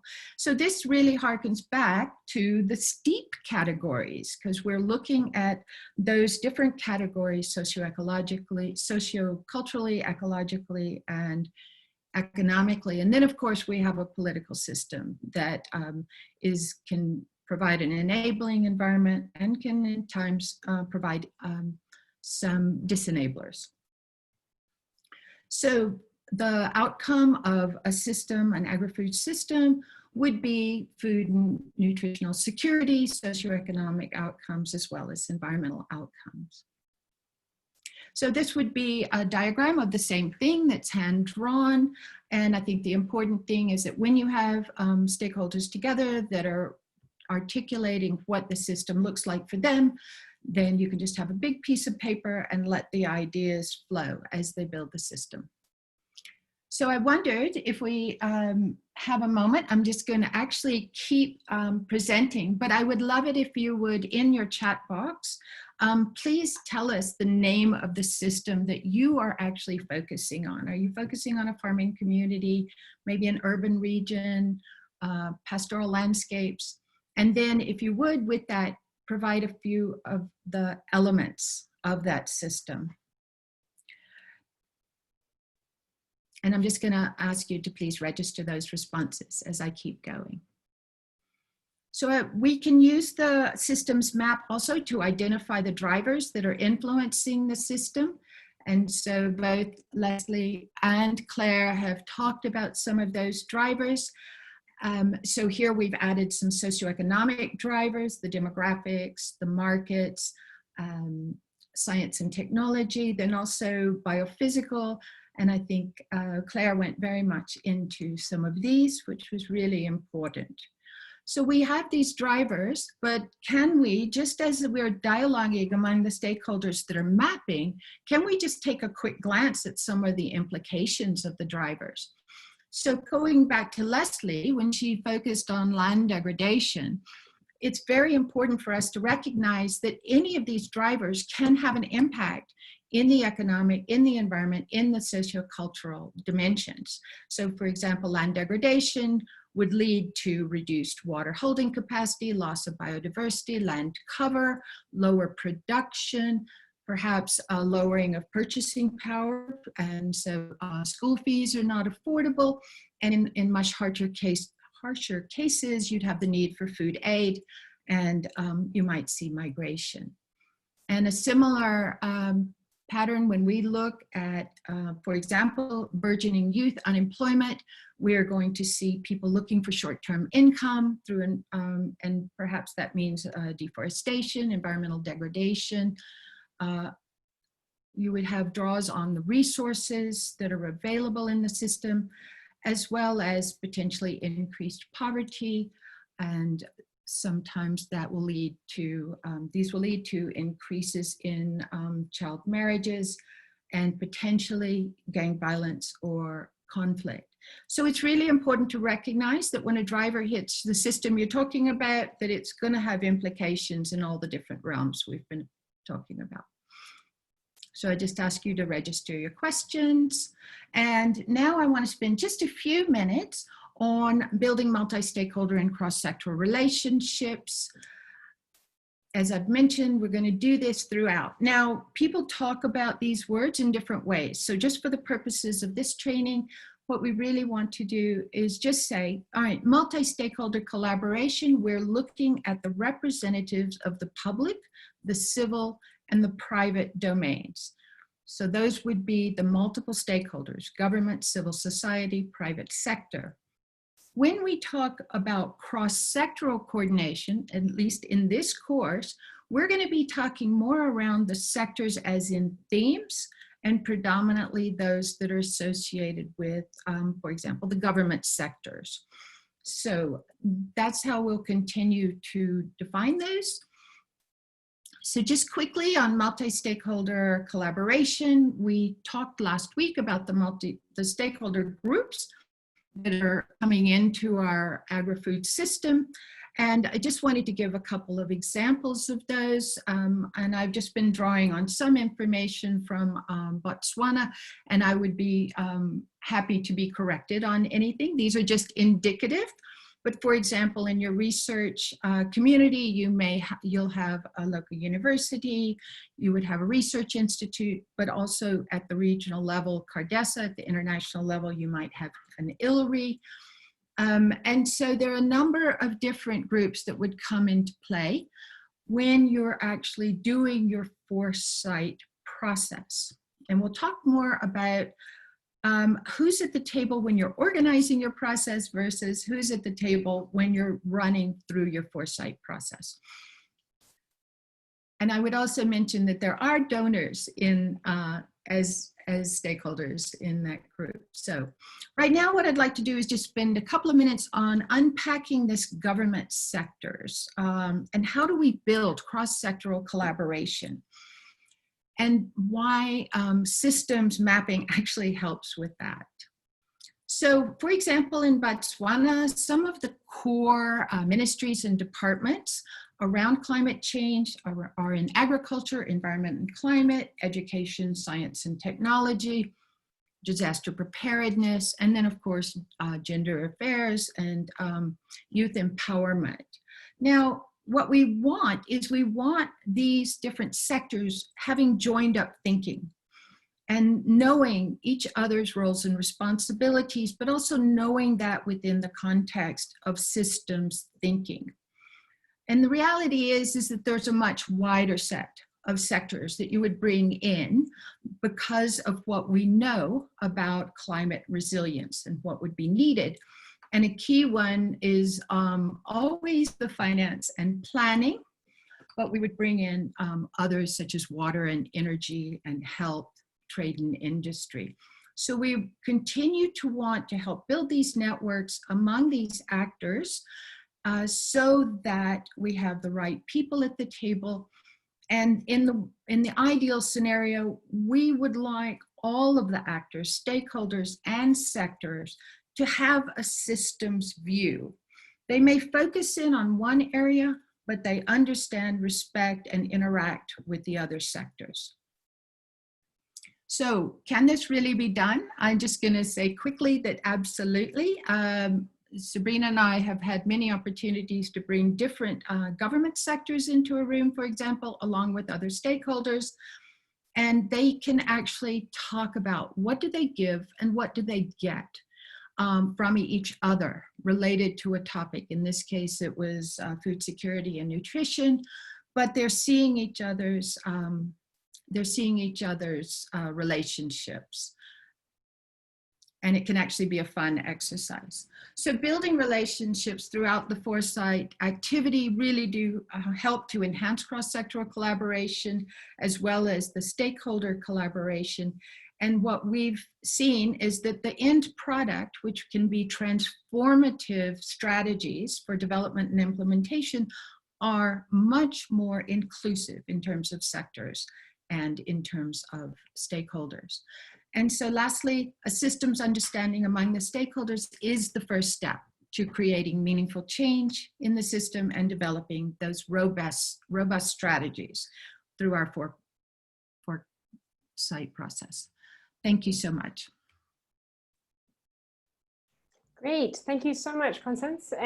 Sorry you're a bit time constrained there, but thank you very much for such a great overview in terms of introducing us to tools of systems mapping and how to do that.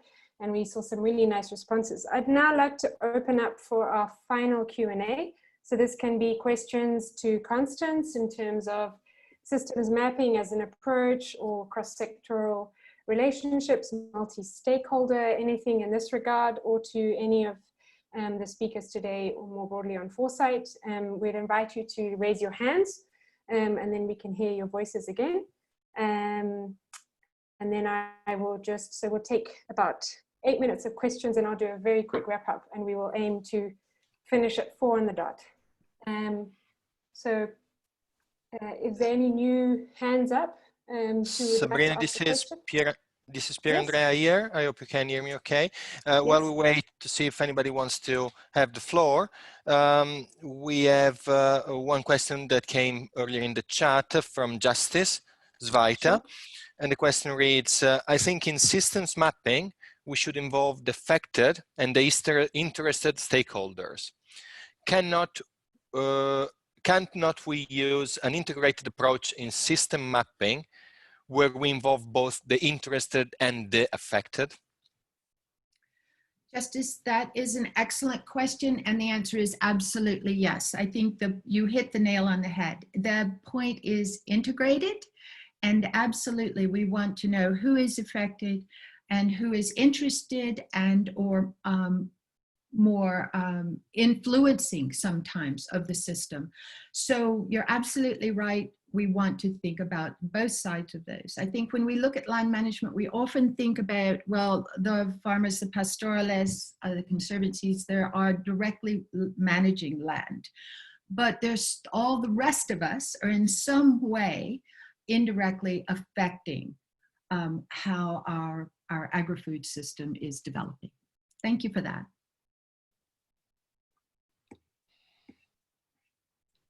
Thanks, Constance. I encourage attendees that are in the room to raise their hand. Don't be shy. We'd love to hear your voice. After you've been patiently listening for almost 2 hours, so it's really your opportunity to talk and ask questions, or maybe just having a short, quick comments even on the presentation, things that you've heard today. But really, yeah, if we would prefer questions. So please. I encourage you to raise your hand so we can open your mic. Sure, and I just have a quick response, actually a question. I don't know if Sunshine is still on with us. Sunshine registered and said from the SADC Climate Services Center, and we just had an interesting question during Claire's presentation to say this is really scary. We're seeing the DRC has such an impact on climate systems, but such little response. So I don't know in terms of from the regional planning perspective, if Sunshine would have any sort of insight from a sort of SADC level, how we could respond to that. So I think, I'm sorry, I've forgotten who asked that really great question, but sort of flagged when they saw that in Claire's presentation that we're seeing an area of high impact, but very low data, and that could be hugely important for our foresight and our future planning in the region.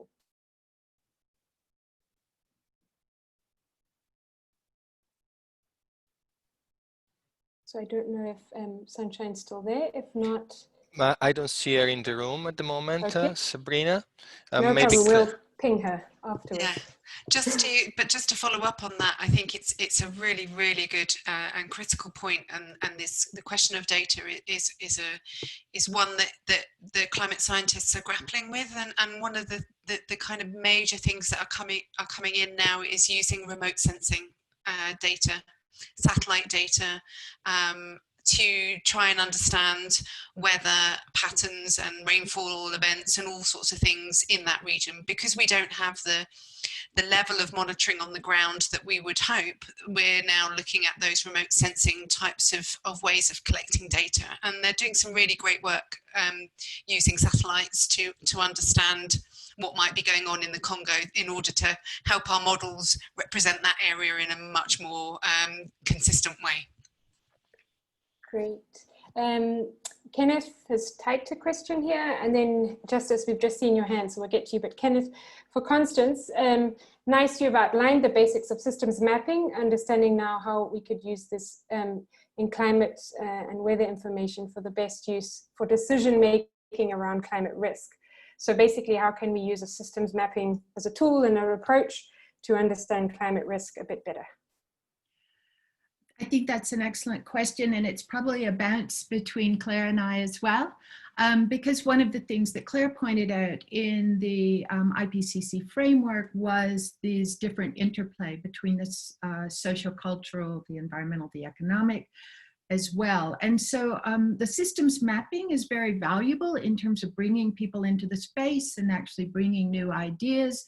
And but then you always would be using the evidence around the climate risk data in terms of your deeper thinking. So you're bringing in evidence actually all of the time throughout the foresight process, but the systems mapping can help you maybe identify a place that you hadn't thought of before in terms of climate risk.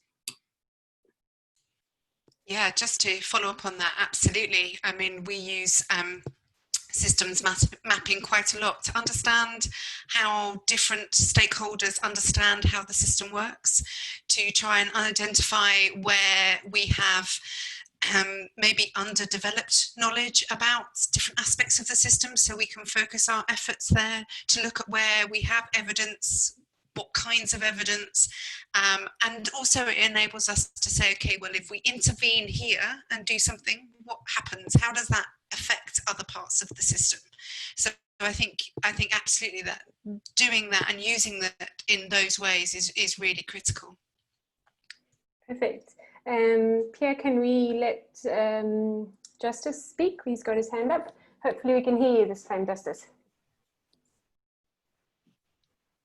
Yeah, Justice, you can unmute your microphone. You should be able to speak now.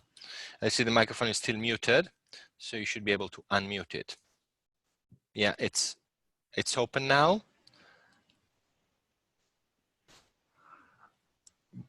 But maybe the technology is not supporting us this way today. Justice, we want to hear your voice. It's so sad. Sorry. I don't know if you can type it in the chat box. Is there any other last hands we have up before we wrap up for today? And I see there are a couple more questions and comments. We'll make sure we respond to these afterwards. If there's any last final burning question or hand up. No, I don't.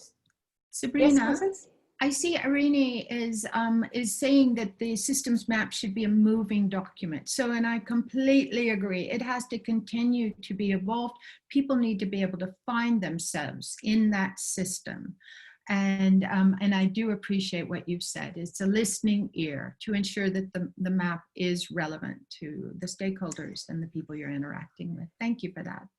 Great. Thanks so much, Constance. And Darren, I think you asked a very good question about when in planning in terms of costing and budgeting. And I think this refers probably back to our first webinar in the scope, but we can make sure we answer that because I think that's a big consideration. We're seeing these things at different scales, and we got asked quite a bit last week as well, like what scale can I do a foresight exercise?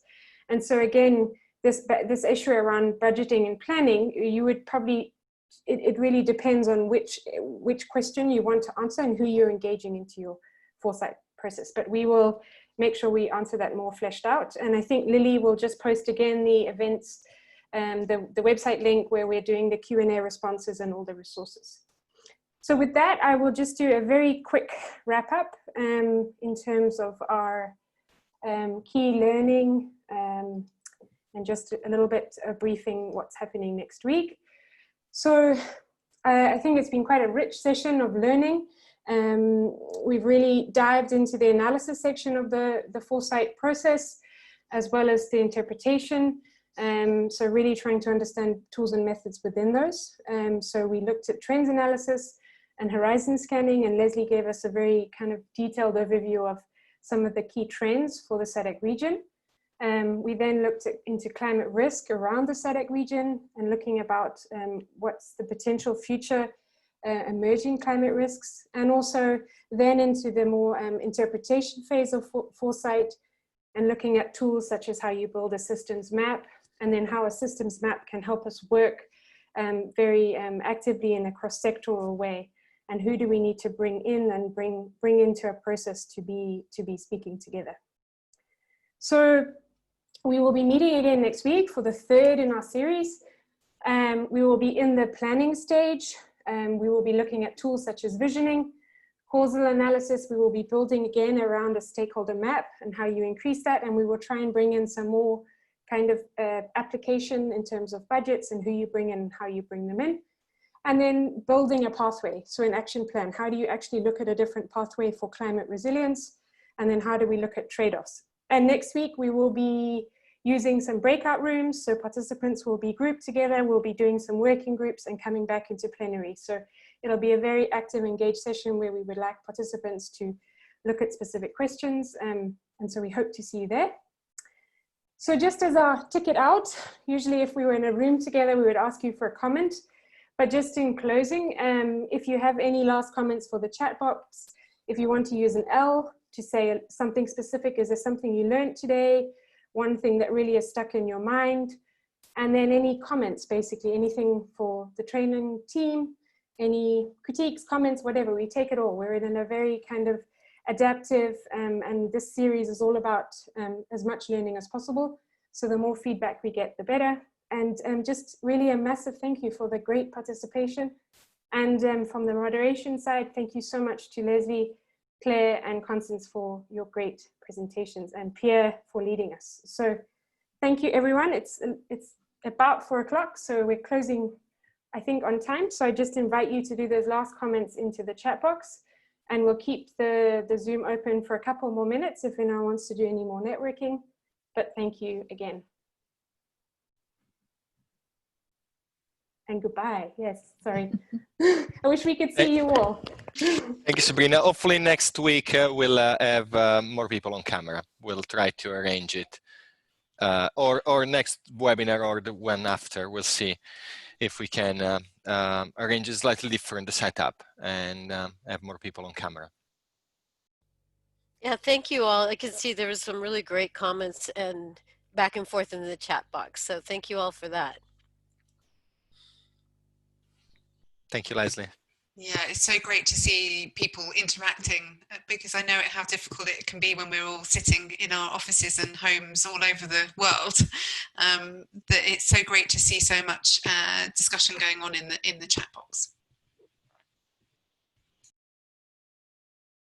Yeah, and we'll make sure that it's all captured and pending questions are answered and comments are taken on board for improving the next session as much as we can. Great. Look forward to seeing you next week. And thanks also to Lily and Amanda. Sorry, I'm blanking. Amanda. I'm blanking. Thanks also to Lily and Amanda who have been working in the background, moderating the chat and Yes. pulling out the questions. Yes. Thanks to both of you. Indeed. And thank you for these last comments. They're very useful as you leave the room. So thank you so much.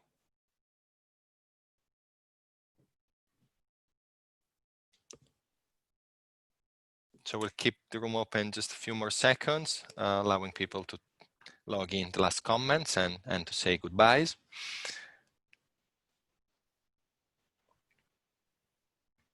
I'm going to stop the recording in the meantime, so we don't have to edit these bits out.